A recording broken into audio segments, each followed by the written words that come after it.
hadisin da aka ce wai Allah ya zaɓi ruhin abubakar, wayannan hadisan na kawo su ne saboda maganan da shehi ya yi.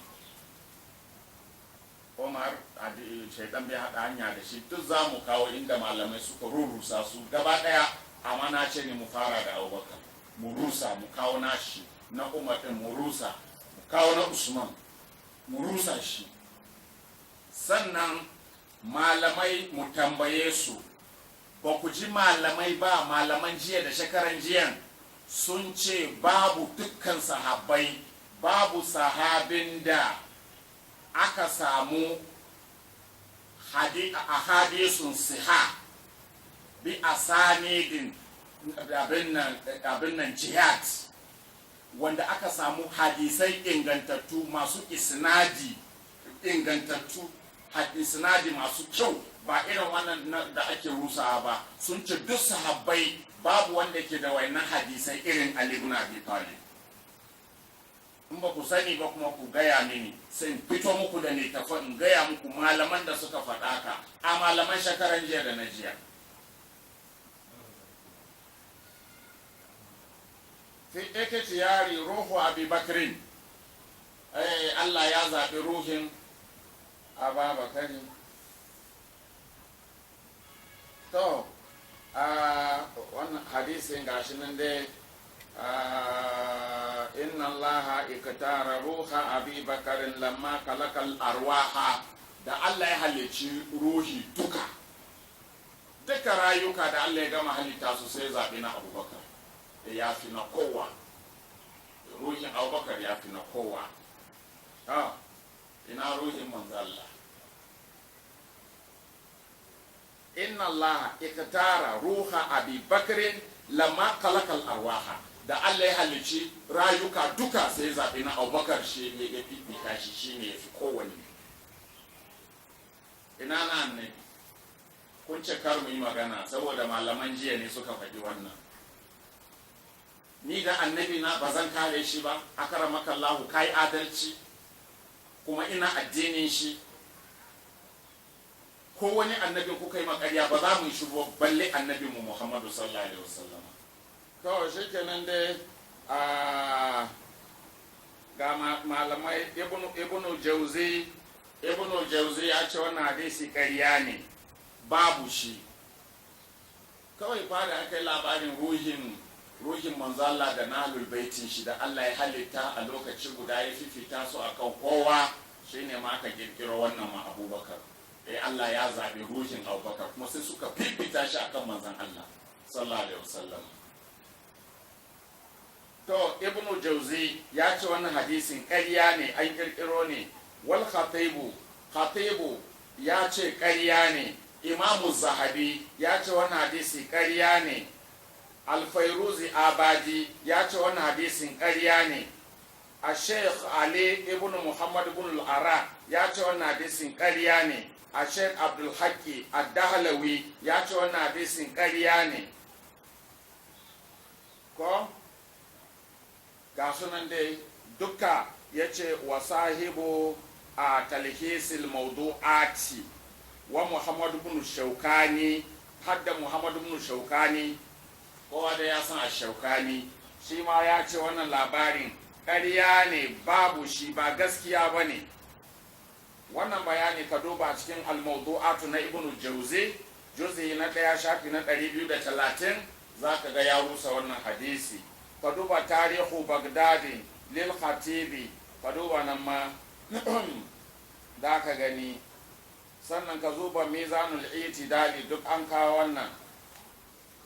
Wannan hadisi ma da yi ba hari za mu kawo muku hadisai kuma ku ji yaya malamai suka yi da hadisan. To ibnu jauzi a nan da ya ci gaba da bayani. Ibnu jauzi ya ce, ibnu jauzi ya kawo wannan hadisi fil mawdu'ati, a cikin mawdu'ai, mana hadisan da aka kirkiro ba na gaskiya ba, ba ma wai yana da rauni ba, a kirkira ne, wani ne ya zauna kawai ko wasu suka kirkiro abinsu don su ba wanda masoyinsu girma. to yanzu a bayanin da nake dukan nan akwai zagi a ciki, labari ba nake bayarwa ko an kirkiro hadisi an ce abubakar na da matsayi kaza, malamai sun ce ba gaskiya bane, ƙarya ne, me nawa a ciki yanzu? to an kawo shi a cikin mawdu'at. sannan wani ila anil khatibi annahu la yasbitu. al-khatib an ruwaito daga al-khatib ya ce wannan hadisi bai tabbata ba, babu shi. wa qadda'ahu wa jarra'ahu bi tariqaihi thumma dhakara tariqa akhar wa qala inna fihi min at-taqalid. kun gani akwai cuɗanya, an cuɗanya abubuwan. to kun gani kun ga wannan hadisin gashi nan, kun gani wayannan shafuffukan, kun gani duk shafin nan rusa hadisin ne, nan shafin ma haka rusa hadisin ne. Muka ce za mu yi ta karanta yana da tsawo da yawa. to shi kenan dai to sai dai bari in kawo muku cikin riwayoyin hadisin ko yana da kyau in kawo muku wannan ma ku je. hadisi ne da aka karanta, an ce kanat nana Aisha ne, wannan hadisin daga nana Aisha ne, an zuhuri an Anas ibn Malik an Aisha. wannan riwayan Aisha ne na wannan hadisin. an Aisha kala ta ce kanat lailati min rasulullah sallallahu alaihi wasallam, ya kasance dare na ne tare da manzon Allah sallallahu alaihi wasallam, ma'ana kwananta ne, manzon Allah na ɗakinta ne a ranan. falamma dammani wa iyahul firash, na zaɓen ruhin abokan ne ko fitar ruhin abokan akan na kowa. to ta ce dare na ne, kwana na ne a rana, muna tare da manzan Allah. falamma dammani wa iyahul firash, yayin da shimfiɗa ta haɗa ni da manzan Allah, ma'ana mun kwanta da ni da shi. qultu sai na ce, in jina na Aisha ke ba da wannan labari, ta ce qultu sai na ce ya rasulallah, ya manzon Allah, alastu akrama azwajika alaika, ba ni ne na fi daraja ba a dukkan matanka a gurinka, ba ni na fi duk sauran matan ba a gurinka. Kala bala ya Aisha, sai annabi ce haka ne ko ya Aisha. qultu sai na ce, in ji Aisha ta ce sai na ce fahaddisni an abi bi fadilatin, to ka bani labari game da mahaifina mana, game da wani fifiko nashi, yanda ya fi mutane, bani labari fifikon shi. kala sai annabi ya ce, sai annabi ya ce haddasani jibrilu ya bani labari. to labari ya koma sama, manzo Allah ya ce jibrilu ko ya bani labari, annan laha ta'ala, cewa Allah madaukaki da makalakal arwaha, yayin da ya halicci rayuka, ikitara ruha abi bakar ne siddiq, sai zaɓi ruhin abubakar siddiq min bainal arwahi, daga cikin rayuka duka gaba ɗaya sai zaɓo na abubakar. waje ala ya fifita shi, waje ala turaba haminal janna, ƙasan ruhin ma daga aljanna. to yanzu ku duba, la ilaha illallah, ku dubi kai, wannan ba sai ma malamai sun karyata ba, da sun bar mana ma mu za mu iya karyata wannan. wannan na ruhin nan dai ko kudu wai manzo Allah ya ce waje ala turaba haminal janna, kasan da aka yi ruhin da shi daga aljanna aka ɗebo shi, da ƙasa aka yi ruhi, ba jiki Allah ya gina da ƙasa ba. fa idza sawaituhu wa nafaqatu fihi min ruhi faqa'u lahu sajidin. bayan na gama gina shi na daidaita shi, annabi Adamu kenan, Allah na gaya wa mala'iku, bayan na gama daidaita shi, na gina shi, na daidaita shi, sai na idan na busa masa daga ruhi na, ku faɗi ku yi masa sujjada.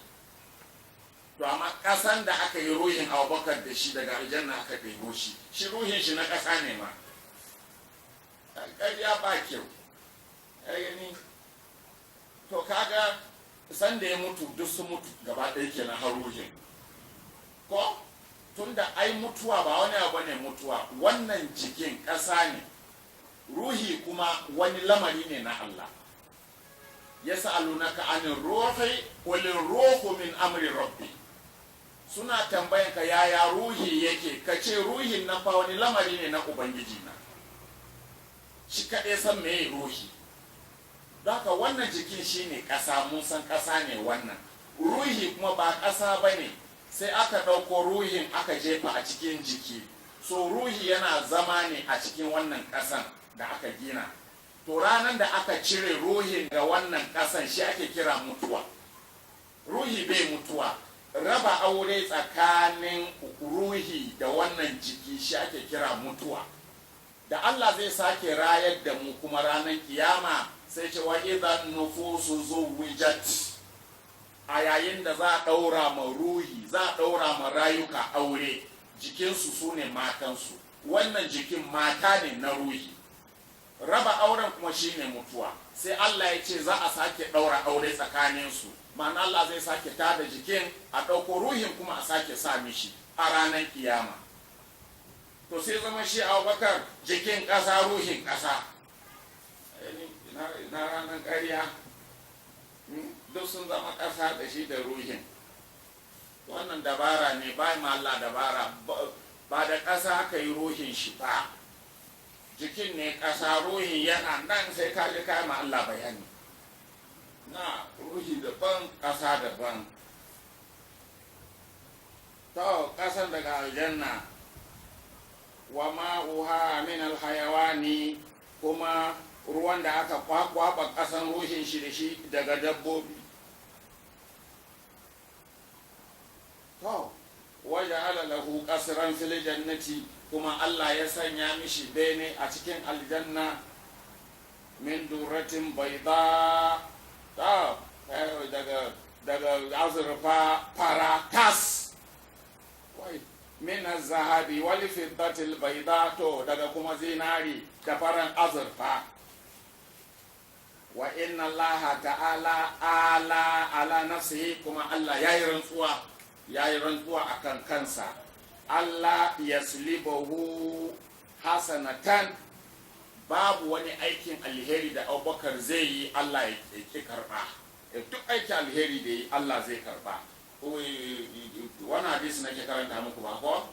To wala yas'aluhu an sayyi'a, kuma duk mummunan aiki da Abubakar zai Allah ba zai tambaye shi ba. Manzo Allah na gaya ma Aisha cewa babanki ga matsayin shi, duk aiki alheri dai Allah zai karba, kuma duk mummuna da yayi, duk abin da ya ga dama yayi Allah ba zai tambaye shi ba. To kun ga karatun, shi yasa suke cewa duk abin da sahabbai suka yi manzo Allah ba su da laifi, Allah ya ce su yi abin da suka ga dama, kai baka da kai ne.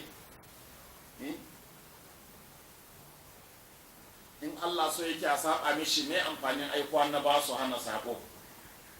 Ba sai ban mu ba kawai ai ta sabon da yawa don ya ji daɗi.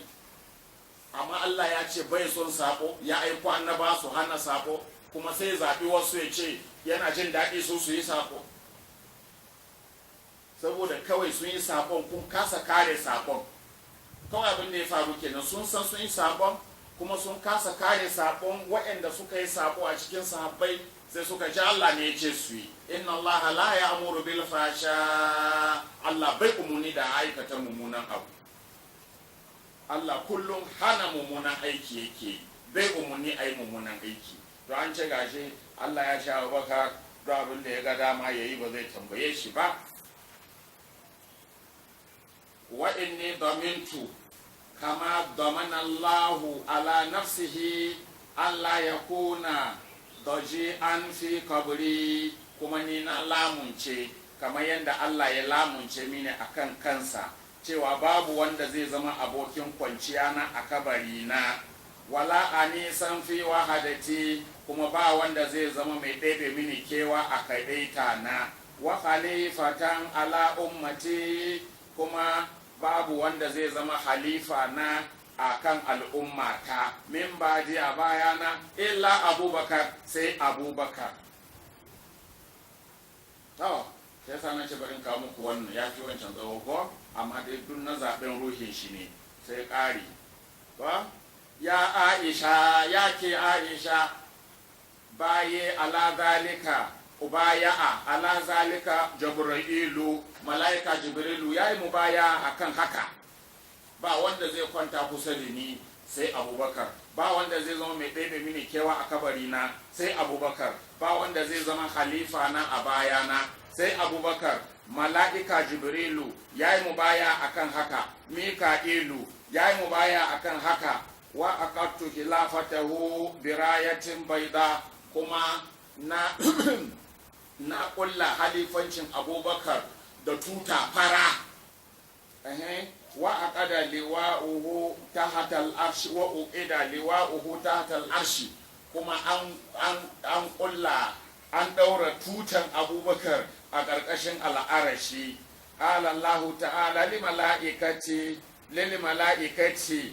to wai Allah ya ce ma mala'iku radaitum bima radaitu li abdi kun yadda da abinda na yadda da shi ma bawa na kwa Allah na tambayar mala'iku to sun fara rusa maganan da kansu faka fa bi abiki fakaran da ka ya ishi babanki abin alfahari an baya alahu Jibril wa Mika'ilu wa mala'ikatu sama'i ya zamanto mala'iku Jibrilu Mika'ilu da mala'ikun sama sun yi masa mubaya'a wa ta'ifatun min ash-shayatin da wasu jama'a na shaydanu su duk sun masa mubaya'a agani mala'iku sun mishi mubaya'a shaydanu ma sun zo sun mishi mubaya'a yasukununa al-bahara shaydanu da ke zama a teku sun zo sun mishi mubaya'a faman lam yakbil haza falaysa minni wa lastu minhu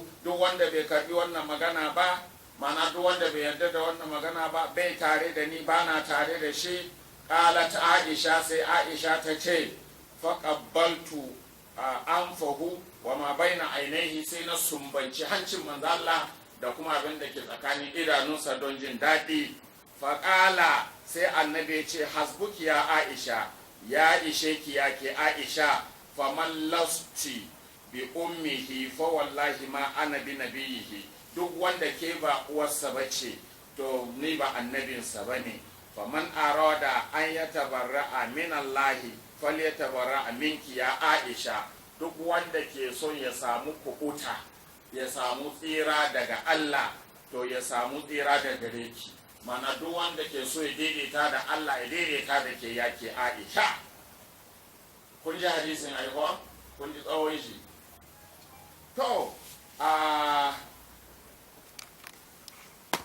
malaman jiya qala al-khatibu ya ce la yathbitu hadha al-hadith wannan hadisi bai tabbata ba ƙarya ne malaman jiya yace ƙarya ne ko al-khatib ya rusa hadisin banda shi ga ruwan malamai nan duk sun rusa hadisin summa inna zahabi aidan hakama bi butlani hazal hadisi wa wad'ihi imamu zahabi ya hukunta ƙaryan wannan hadisi ɓatacce ne ƙarya ne wa wad'ihi kuma ya yi hukunci da cewa wannan hadisi maudu'u ne an ƙirƙiro shi ne la ilaha illallah to malamai kun ji wannan hadisi an kirkiro shi ne babu ma shi ba taɓa yin wannan maganan ba ma ba inda manzon Allah ya yi mana na Aisha wannan magana balle ma a nemi ingancin shi ko rashin ingancin shi a'a babu hadisi ma maudu'u ne wani ne ya zauna kawai masoyin Abubakar ne ya kirkiro wannan mishi kuma wannan labarin duka in kun duba magana ne fa da annabi akan ahlul baiti shine fa wasu suka zauna suka kirkiro irin nasu suka manna ma Abubakar suka ce shine to gashi nan dai hadisu Aisha kana lailati min Rasulullah sallallahu alaihi wasallam wannan hadisi dai da muka gama karanta muku ko malamai sun ce la yasbitu hadisin nan bai tabbata ba li anna fihi Harun saboda akwai wani Haruna a ciki ka gani ko wa isnaduhu batilun, isnadin hadisi ma ɓatacce ne, babu shi bai yi ba. Sannan waƙala shi al-khatib ko ya ce fi takalisil mawdu'ati, ya faɗa ya ce hada min asmajil kadhibi. To hada min asmajil kadhibi, ya ce wannan ƙaryan ma na wannan hadisin ka yana cikin manya-manyan ƙarya. Ƙarya ne na daban wannan dai na wannan hadisin. Mala'ika Jibrilu da wane ne Allah ya Abubakar shine halifa na a bayana shine, kun gani duk da yanda za tabbatar da halifanci na ake nema, to malamai sun ce ƙarya ne bai tabbata ba. To sai a kawo wani kuma mu rusa wannan, dai malamai sun rusa shi, yana ma cikin mafi munin ƙarya da ake ta kawowa. Sannan shi Fairuzu Abadi shi ma ya ce wannan hadisi ƙarya ne, an ƙirƙiro ne, ba hadisin gaskiya ba ne. To ga shi dai la yasbutu ko ina wattu hima bihi Haruna, kuma an tumi Haruna da ƙirƙiro wannan hadisi. Wadda kira ani zahabi jurmuhu, kuma an ambato laifinsa a gurin imamu zahabi abin nan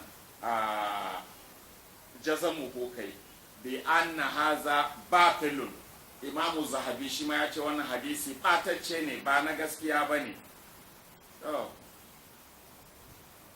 Ya kawo a cikin alfawa'idul majmu'ati, alfawa'idul majmu'atu fil ahadisil mawdu'a, ya kawo wannan hadisin ba gaskiya ba ne.